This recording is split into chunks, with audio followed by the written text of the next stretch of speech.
Metodologia aktiboen arrazoiak nagusiki bi dira, ezta? Alderdi batetik, urte askotan edo mende askotan eduki duguna izan da heziketa sistema edo metodologia bakarra, oinarrituta aspaldiko industrializazioan, ezta? Baina gaur egun edo azkeneko 20 urtetan esan dezagun aldaketa oso fuerte gertatzen ari dira. Automatizazioa, interneta, robotak, horrez ekartzen du. Etorkizunean beharko diren lanpostuak esaten dutenez, gaur egun ez dakigu zein izango diren. Baina bai susmatzen dela, beharko diren gaitasunak zeharo desberdinak izango direla. Sormena beharko da, taldean lan egiteko gaitasuna, pertsonen arteko harremanak oso garrantzitsuak izango dira, eta hor pertsona bakarri jokatu dezake, ez da, robotak ezin du lan horien. Arazo desberdinen aurrean, arazoiek gainditzeko gaitasuna behar dugu, autonomia behar dugu, eta horretan aurrera pausoak eman behar ditugu.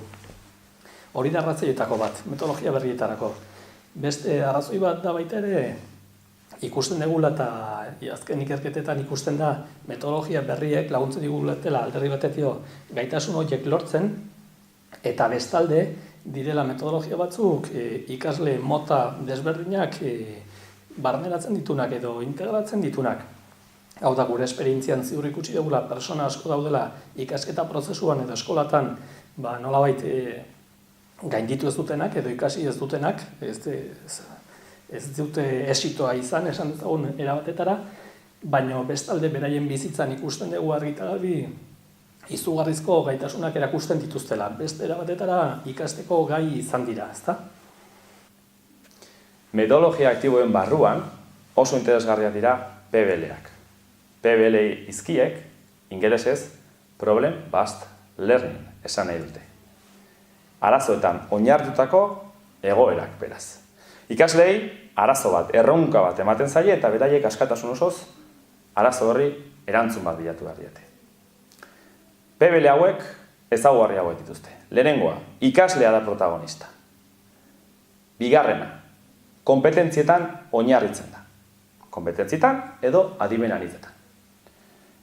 Hirugarrena, guztiz kooperatiboa. Erronkari taldeka erantzun behar diote. Laugarrena, erreala da, oso garrantzitsua dago. Erreala izan behar da, eta ez da gelditu behar irakaslearen karpetan. Ebaluazioak ere, bosgarrenik, sekulako garrantzia hartzen du. Ez da orain arteko ebaluaketa berdina. Eta azkenik, teknologia berriek badaukate ere PBL hauetan esateko.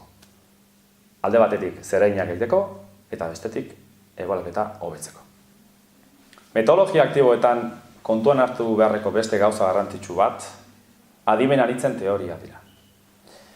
Adimen anitzen teoriaen aita, Howard Gardnerrek aipatzen duenez, gizaki guztiok 8 adimen ezberdinekin jaiotzen gara. 8 ezberdin, eta gainera, 8 adimen horiek, gizabanako bakoitzan, era ezberdin batean, garatu egiten dira. Beraz, irakasleak kontuan hartu beharko ditu, adimen horiek nola garatzen diren, beraien ikasleengan, ikasgelan planteatu behar dituen jarduerak eta helburuak zehazterako orduan.